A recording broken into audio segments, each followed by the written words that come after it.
দক্ষিণ বেদিয়াপাড়া দুর্গোৎসব কমিটির নিবেদন পাকিস্তানে অবস্থিত সুপ্রাচীন হিন্দু মন্দির অবলম্বনে মরুতীর্থ হিংলাজ এবারের থিম ৩৬তম বর্ষে পদার্পণ করল। এই থিমের ভাবনা অধ্যাপক ব্রাত্য বসু, শিক্ষামন্ত্রী পশ্চিমবঙ্গ সরকার।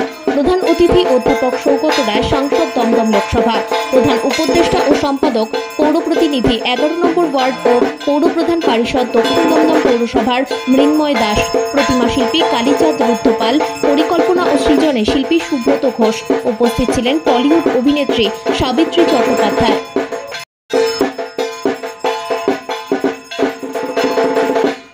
বেঙ্গল নিউজ টিভি থেকে আমি শ্রাবণী। এই মুহূর্তে আমি চলে এসেছি দক্ষিণ দমদম বেদিয়াপাড়ায়। এবারে থিম হচ্ছে মরুতীর্থ হিংলাজ। তো এইখানে যে কর্মকর্তা, আমি শুনে নেবো ওনার কিছু বক্তব্য। তার আগে আমি ক্যামেরা পার্সনকে বলবো একটু যদি দেখায়, এত সুন্দর চিন্তা ভাবনা, এত সুন্দর প্যান্ডেলটা ভাবে সাজানো হয়েছে মরুতীর্থ হিংলাজ। তো আমি একটু যদি বলবো একটু যদি ঘুরে দেখাতে, চলুন একটু কথা বলে নি এই ওয়ার্ডের কর্মকর্তার কাছে। বেদিয়াপাড়া দুর্গোৎসব কমিটি এবারে ৩৬তম বর্ষে পদার্পণ করলো। আমাদের মূল থিম হচ্ছে মরুতীর্থ হিংলাজ। এই থিমের ভাবনা এবং জানার চিন্তা ভাবনা তিনি হচ্ছে আমাদের বিধায়ক, রাজ্যের শিক্ষামন্ত্রী ব্রাত্য বসু। আমরা সেটাকে তুলে ধরেছি এবং আমাদের শিল্পী সুব্রত ঘোষ এটাকে ফুটিয়ে তুলেছেন। আমরা উদ্যোক্তা, আমরা এটা সফলভাবে করতে পেরেছি। আপনারা জানেন সুদূর বালুচিস্তানে আমাদের এই সতীপীঠটা অবস্থিত, হিংলাজ দেবীর মন্দির বা নানিকা হজ বলা হয়। এখানে উভয় ধর্মের মানুষ কিন্তু সেখানে পুণ্য অর্জন করতে যান বা তীর্থযাত্রায় যান। আমাদের পক্ষে তো সেখানে যাওয়া সম্ভব না, সেই জন্যই সেই পুরোটাই আমরা তুলে ধরার চেষ্টা করেছি। তারপর আমাদের এবার মহানায়ক উত্তম কুমারের জন্ম শতবর্ষ, সেটাকেও আমরা তার জন্যও তার স্মৃতিতে আমরা এটাকে উৎসর্গ করছি। এবং তার মধ্যে বেঁচে আছেন একমাত্র সেই সাবিত্রী চট্টোপাধ্যায়। তিনি এসেছিলেন আমাদের পুজো মণ্ডপে, তিনি এসে পরিদর্শন করেছেন এবং আমাদের সাথে কথা বলেছেন। আমরা সত্যিকারের আমরা ধন্য। আমাদের মধ্যে আমাদের বিধায়ক, রাজ্যের শিক্ষামন্ত্রী এসেছিলেন উদ্বোধন করতে, এসেছিলেন আমাদের সাংসদ সৌগত রায় ছাড়া বহু বিশিষ্ট মানুষজন আমাদের এই মরুতীর্থ হিংলাজ, আর আছে হাজারে হাজারে লাখে লাখে দর্শক। এটাই আমাদের পাওনা, আর আপনারা এসছেন, সেই জন্য আমরা অবশ্যই ধন্য।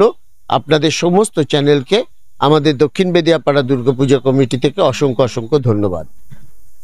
কিছুক্ষণ আগে আমার ডগ লাভার্স অ্যাসোসিয়েশন আছে, আমরা প্রত্যেক দিন আমাদের ওয়ার্ডে যত স্ট্রিট ডগ আছে তাদের খাওয়াই, ভ্যাকসিনেশন করাই, স্টেরিলাইজেশন করাই। এবং সাধারণত সারাদিনই আমাদের জনসেবা, আমাদের কাজই তো জনসেবা করা। যেসব জনপ্রতিনিধি আছে তাদের কাজই A to Z আমাদের করতে হয়। আমরা যতটা পারি সাধারণ মানুষের পাশে থাকার চেষ্টা, কারোর বিয়ে হচ্ছে না, কারোর ঘর ভেঙে গেছে থেকে শুরু করে কারোর অন্য কোনো যে কোনো প্রবলেম হচ্ছে, তারা আসে পৌরপিতার কাছে। সে আমাদের কাজ হচ্ছে তাদের পাশে দাঁড়ানো। আমার বিধায়ক যেমন প্রতি শনিবার এখানে বসেন আমাদের দক্ষিণ দমদম পৌরসভায়, তিনি যেমন মানুষের পাশে সবসময় আমাদের থাকেন, আমাদের নির্দেশ দেন। মানুষের পাশে থাকাই হচ্ছে আমাদের বা মমতা বন্দ্যোপাধ্যায়ের প্রধান কাজ। দর্শকরা খুব খুশি, দর্শকরা এই চিন্তা ভাবনা নিয়ে বেশি তারা প্রশ্ন করছেন কার মাথা থেকে এটা এসছে। আমরা বলছি আমাদের বিধায়কের মাথা থেকে, কারণ সচরাচর এই থিম নিয়ে কোনো বাংলা বা কোথাও কোনোদিন কাজ হয়নি। 1959 সালে এই অবধূতের সিনেমা হয়েছে, তাকে উত্তম কুমার, আমাদের বিকাশ রায়, এই আমাদের সব নামি নামি অভিনেতারা, কিংবদন্তি অভিনেতারা অভিনীত করেছিলেন। সেটাকে তুলে ধরা একটা কঠিন কাজ, সেই কঠিন কাজটা আমরা করতে সামর্থ্য হয়েছি বলে আমরা অনেক খুশি।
সঙ্গে থাকুন বেঙ্গল নিউজ টিভি।